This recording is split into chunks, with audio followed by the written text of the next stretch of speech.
Hello दोस्तों, आप सभी को छठ पूजा की हार्दिक शुभकामनाएं। आज है छठ पूजा का दूसरा दिन, यानी कि खरना का दिन। देखिए, खरना पूजा की तैयारी हो रही है।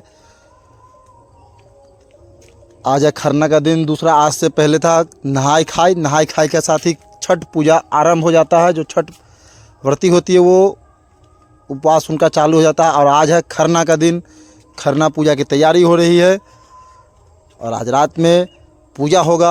उसी की तैयारी आज दिन से चल रही है। अब हो गया है शाम, सभी लोग आ चुके हैं प्रणाम करने के लिए।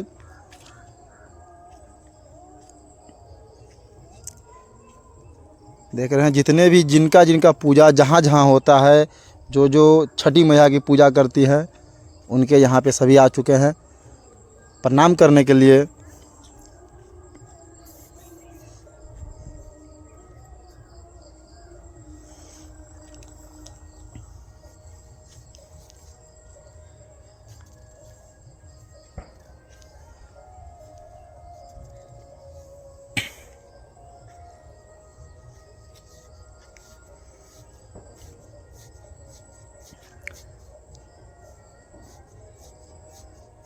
खरना पूजा भी आज हो जाएगा और दूसरे दिन ही होगा छठ महापर्व, लोक आस्था का महापर्व छठ पूजा, जिसका सबको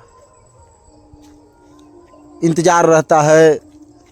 एक अलग ही माहौल रहता है, एक अलग ही आनंद रहता है, सुकून मिलता है। एक